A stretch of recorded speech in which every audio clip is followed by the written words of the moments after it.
So this is Marawa. We bought him at the Newmarket sales. He spent all last season not sure whether he liked jumping or not. The making of him really were those plastic fences that you see there, which he must have jumped about 80 of them a week. I mean, we just used to jump him every day, round and round and round over them. The thing with horses, jumping a hurdle or jumping a chase fence is very simple. All it is repetition. So once they've been round it a few times, they get the idea. And Marawa, we stepped him up to 3 miles. Doubt was a little bit forceful on him.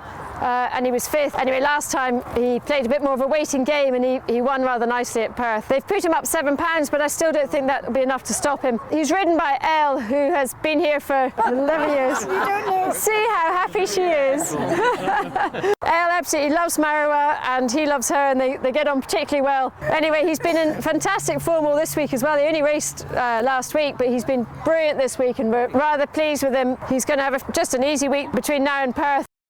Now the next horse coming in is another syndicate owned horse. This is a horse called Bescot Springs, and Bescot Springs is very wise. He's been around probably about 11 years, but actually hasn't. He's been here about 4 or 5 years. He's been through a few owners and he's now leased to the Kelso Members Low Flyers. He used to enjoy going chasing, but he's got a bit of chicken in his older years and he now prefers a bit of hurdling. He will stay 3 miles, but as long as he doesn't get too tired. If he gets too tired, he gets tired at the end of a race. I still think he's got plenty of ability to win this season. Back over hurdles, whether it's 2.5 or 3 miles, I'm not sure. Great on very heavy ground, he goes on any. A very consistent horse, sort of horse that we trainers love. Next horse is a lovely young horse called the Cobbler Swain. He hasn't won yet over hurdles, but he will do this year, and he might then go on and go over fences. He's by Milan, and Milan's a sire that I absolutely love. They're always big, strong horses. We've got some lovely ones. We've got One for Arthur, we've got Green Flag, we've got him, we've got Big River. And he's a horse that can be a little bit keen. You can see even just walking around there, he's a little bit on edge. But Mark tells me he's got hands that are fantastic, that will settle any horse. And he rides him in all his work, and you'll see that he tries to get him nice and relaxed and settled. And the sand gallop here will help with that. Horse behind him is another Milan, that's One for Arthur. Could be one of our best novice chasers this year. We're hoping that he'll take over the mantle of Green Flag. Green Flag is a novice chaser, won 3 in a row and then was 2nd at Kempton. We're hoping this horse goes 1 better and wins at Kempton. Green Flag's fine, he's coming back as a handicap chaser, but it's the novice chasers that we want to try and rack up a few wins with. And if they're good enough, we can then take them on and, as I say, go down to Kempton for the Feltham Chase, or he might actually end up at Cheltenham before then in one of the autumn meetings.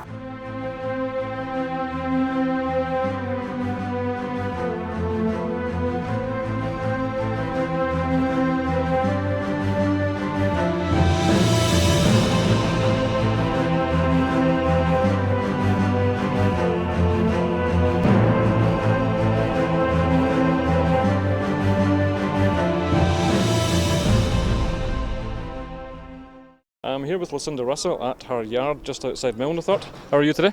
Very good. So we've had our open day and proceeds going to the Injured Jockeys Fund and the BHS. How's that been for you? It's just been fantastic. I'm staggered by how many people turned up. It's really, really good to see. Both charities are fantastic. The British Horse Society looking after equines in all various forms, and the Injured Jockeys Fund, which is a very far-reaching charity. And I just looked at the takings for even just the raffle, and that seemed pretty good. Well, I was about to say the numbers are great today, so the contribution must be fairly healthy. Yes, it certainly looks like a big pot. And of course, this is the start of your season. You excited about the months ahead? Yeah, very excited. We've got some new horses and we've got some of the old favourites. We've got a great team of staff here, and we've changed a few things, the way that they get worked and fed and stuff. And so far the results seem to be getting better, and I'm really looking forward to this season, see if we can better our best ever season and the best ever season in Scotland, see if we can get that total. So when's the first race you're heading out to? Well, we've got Perth. Perth is fantastic. They have a lot of meetings through the summer, and we'll be heading there. They've got 4 meetings in September, so that's what we're aiming a couple of nice horses for. And we've also got a few Hexhams and Kelsos. So really the season starts now, starts in September. And do your horses hit the ground running, so to speak, or do you work up to a particular time, or are they just such in good condition, or just ready from the off? Yeah, we've got a few horses that got long-term aims, so we'll be a little bit more gentle with them, but some of the other ones we want to get them.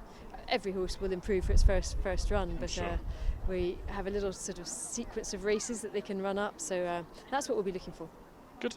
Well, we wish you well for the coming year, and well done for your open day and the contributions you've made to the charities. It's It's been a great turnout and well done to you. Yeah, it's just fantastic, and thanks to everyone that's turned up today and to the BHS for organising it. Superb, thank you.